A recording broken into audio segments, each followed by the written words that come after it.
Hi there. Is this thing recording? It is recording. Welcome to Overcoming with ACT. I'm Sean Osterlink, and I've got a new video for you today. Today I'm going to talk about the most confusing or hard to understand concept in ACT to me. It is called self as context. I'm going to present it in a way that I understand it today. Yeah, I just wanted to dig into that with you. So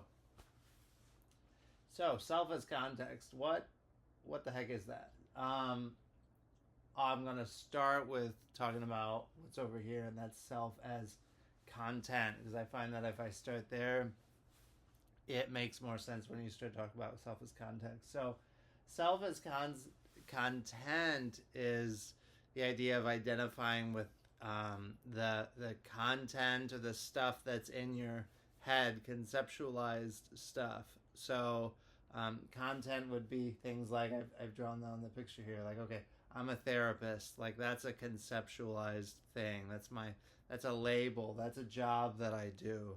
Okay, so I could introduce myself and like, well, what's something about me? Well, I'm a therapist. It's like, yes, my job is a therapist, and yet that is that is something about me, but that's not something that is really me.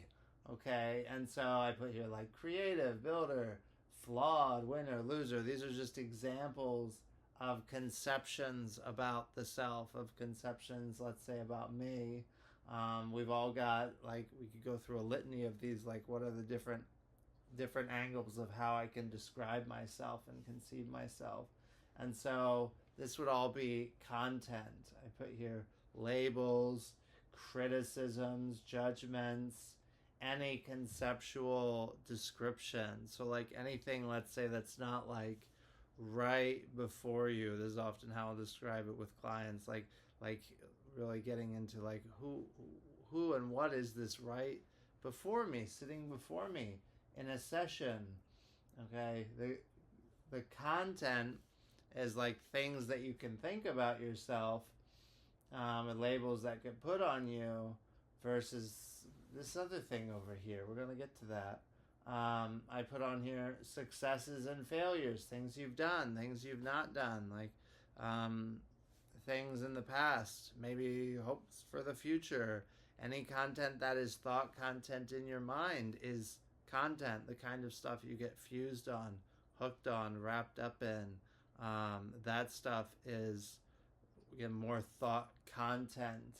Okay, and so self as content is how am I conceptualizing who I am, and that's different from actually what I am. Okay, so there's no words tattooed on me as far as the things I've done in my life or what my job is, or things about like accomplishments or failures or things like that. And yet we often the things that bring people to therapy, we know often struggle with um, sense of identity and sense of failures, and struggles with things like core beliefs as far as deep-seated things like am I enough, am I not enough, am I lovable, unlovable, um am yeah, am I a loser, am I a failure, things like that. These are common kinds of core beliefs that people struggle with, and yet those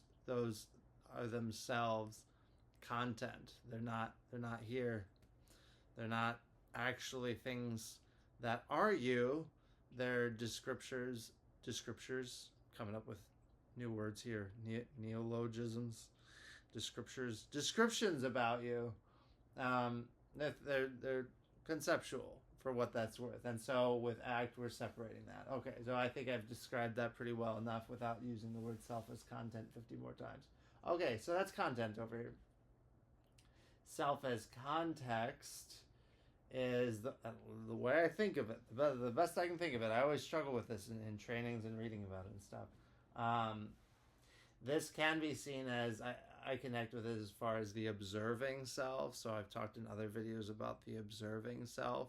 And so that sense of you that can be kind of almost, well, you're getting into that metacognitive place where you're stepping back from just, okay, I can be in the moment doing something or in my head about something.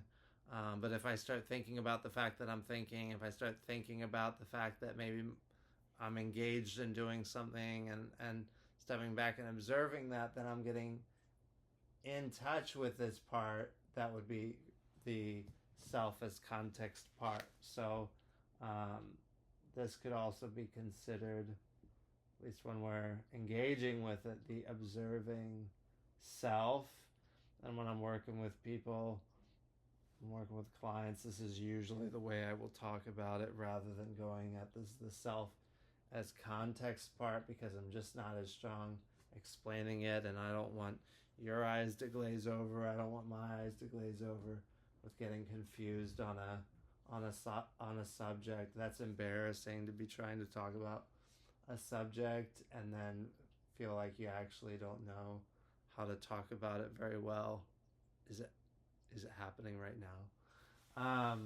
So, lol.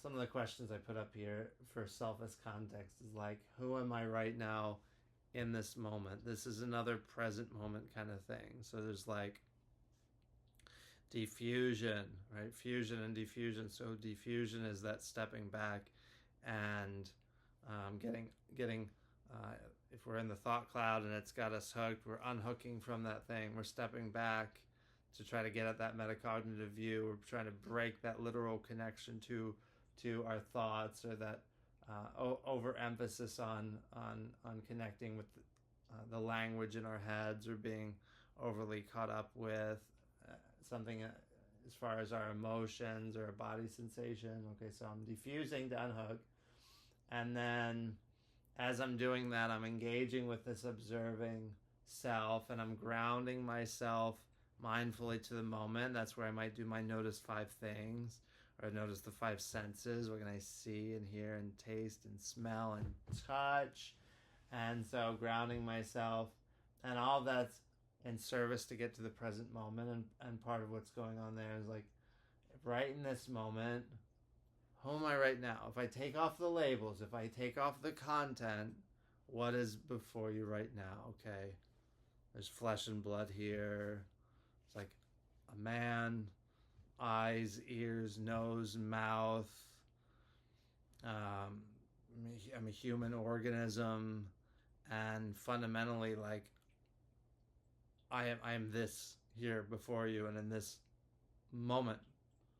Okay, take away these things, and what's here before you? What do I do if I take away the labels? Even if I take away the label of Sean, right? That's conceptual. Even if I tattooed it on my face, it's still conceptual. It's still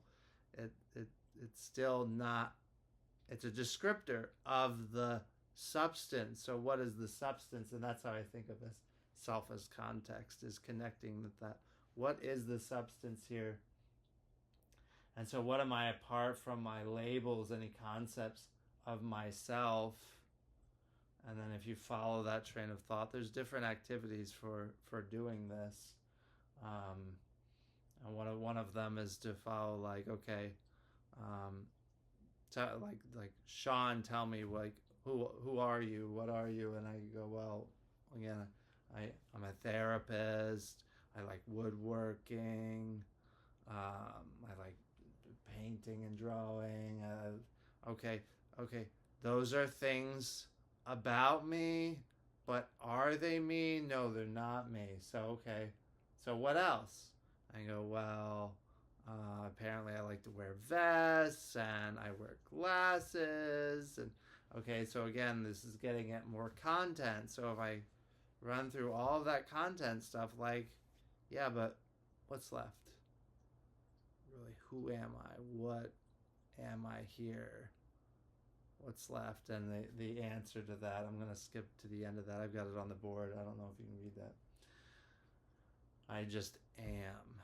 Okay, so this is about connecting with that part that just separates from all those labels and just like rests in like, I just am. Whatever successes, whatever failures, whatever in the past, whatever in the future, right? All these things can pull you into things that get you hooked, that get you anxious, that get you depressed, that get you into the different modes of mental disorders, and stress you. And so there's peace in going, I can get some space from all that stuff.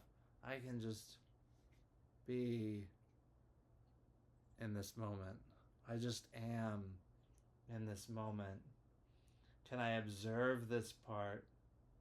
Can I observe that there's this me here that is apart from any of those concepts? There's just a me, right? And can I observe? That's what I got written down here. Observe from this part. Can I notice? Right? There's another activity.